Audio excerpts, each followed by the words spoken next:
Réveil ce matin en Croatie. On se lève, chacun fait ce qu'il a à faire et on prend le café tranquillement. On monte sur les motos, direction la Bosnie. Mais avant, on va te montrer comment on verrouille le top case de Dimitri.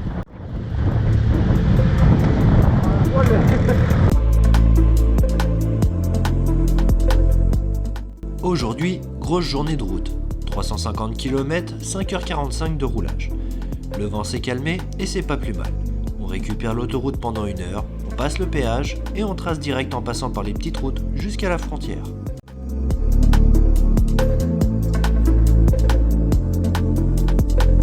En arrivant, côté croate, contrôle des papiers de la moto et du pilote. Pour nous, c'est la première fois qu'on sort de l'Union Européenne en moto. Quelques centaines de mètres plus loin, un deuxième poste frontière pour la Bosnie. Pour le coup, les douaniers n'ont pas l'air commodes, mais bon, tout se passe bien et nous pouvons continuer.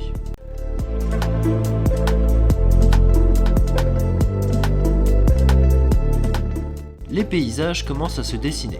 Il paraît que la Bosnie est aussi appelée la perle des Balkans. On passe à côté du premier lac de la journée, celui de Buško Jezero. Quelques kilomètres plus loin, on emprunte une longue route en descente et cela nous permet de voir alors une vaste plaine. On arrive dans la petite ville de Kolo. On espère trouver un restaurant d'ouvert, mais bon, finalement, on passe au supermarché. Faire les courses, avec des produits où tu ne comprends pas ce qu'il y a marqué dessus, et que personne autour de toi ne parle anglais, c'est pas simple. Du coup, tu as le choix entre deux techniques. La première, ça a une bonne tête, je vais prendre ça. Ou sinon, la deuxième, on va jouer les classiques. On passe au distributeur, histoire d'avoir de la monnaie locale. Ici, on paye en marque bosnien.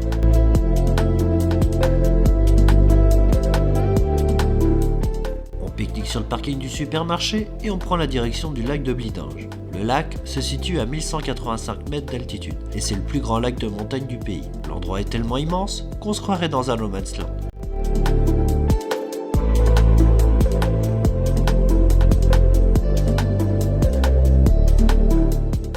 Petite pause photo et vidéo.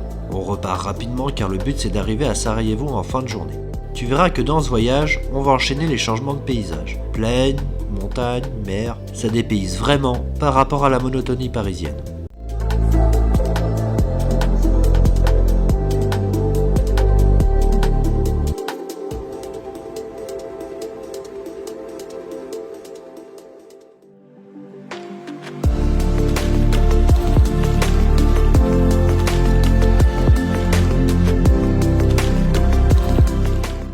On met alors le cap sur Jablanica.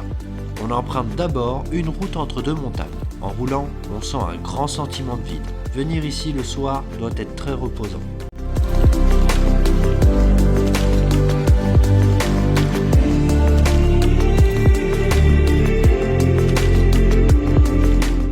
En roulant sur cette petite route qui serpente dans la montagne, on s'aperçoit qu'il faut faire attention car les tournants peuvent être glissants.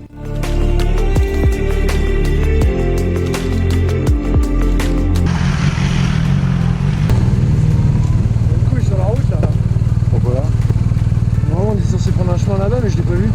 Non, il fallait tourner un moment. Non, on est d'accord. Non, Dimitri pour lui c'est tout droit. Petit problème de carte, mais bon c'est pas grave. On arrive à Jablanica pour récupérer la route 73. Ici, il n'y a pas d'autoroute. Elles sont actuellement en construction. Comme tu le sais, le pays a été en guerre il y a 28 ans et les stigmates sont encore visibles.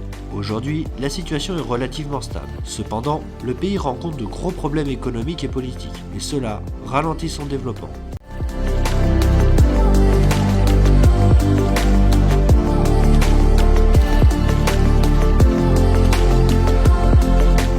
Bienvenue au lac de Jablanica. C'est un lac artificiel créé en 1953 par le général Tito dans le but d'alimenter le pays en électricité. Aujourd'hui, tu peux louer des bateaux sur place, pratiquer la pêche ou même venir passer quelques jours si tu le souhaites. Demain, on va faire quelques vues avec le drone.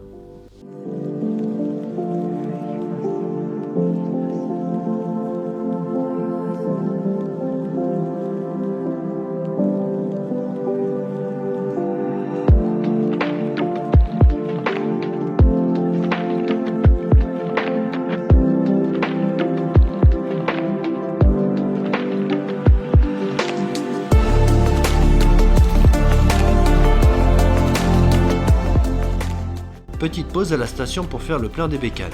Ici, l'essence n'est pas chère et elle est de très bonne qualité. D'ailleurs, cela nous a frappé durant tout le voyage. Tu mets la même quantité d'essence, mais tu ne fais pas le même nombre de kilomètres et la consommation change.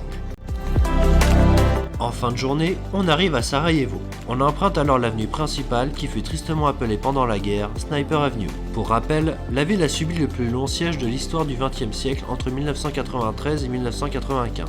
10 ans plus tôt étaient organisés les Jeux Olympiques d'hiver, et aujourd'hui, les sites sont soit détruits, soit à l'abandon. La ville se reconstruit peu à peu. Des bâtiments modernes ont poussé et le tramway est en cours de rénovation.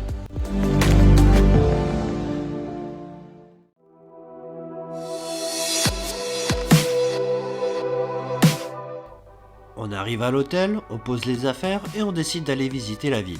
On commence d'abord par le quartier byzantin de Baskar-Zdija pour aller voir la célèbre fontaine Sebilj. Comme tu peux le voir ici, les mosquées et églises se côtoient. Te faire l'histoire complète du pays, c'est un petit peu compliqué. Mais en tout cas, si tu regardes l'architecture dans la ville, tu trouveras des traces de l'Empire romain, ottoman, austro-hongrois et l'architecture communiste d'après-guerre. Ainsi, ici cohabitent bosniaques musulmans, serbes orthodoxes et croates catholiques. Pour info, Sarajevo est aussi appelée la Jérusalem de l'Est. On mangera le soir dans un restaurant à côté de la cathédrale Notre-Dame du Cœur de Jésus de Sarajevo, et ensuite on va terminer la soirée dans un bar à chicha. On rentre à l'hôtel, on se couche, et demain, direction Mostar.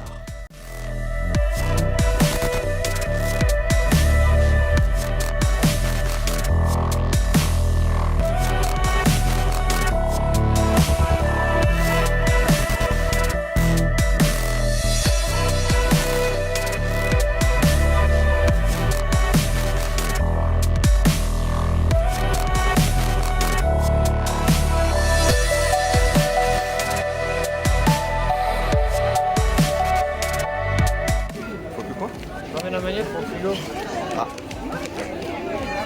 Notre quête, c'est rechercher des manettes pour le frigo. Lui là, c'est un grand collectionneur de manettes. Une grande quête. Et ça, c'en est pas des manettes, ça? Ça a l'air, hein.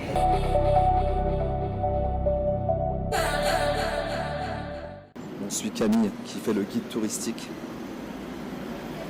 Il est avec sa petite carte, il est là, il gère encore le trajet. Il est encore en section topographie.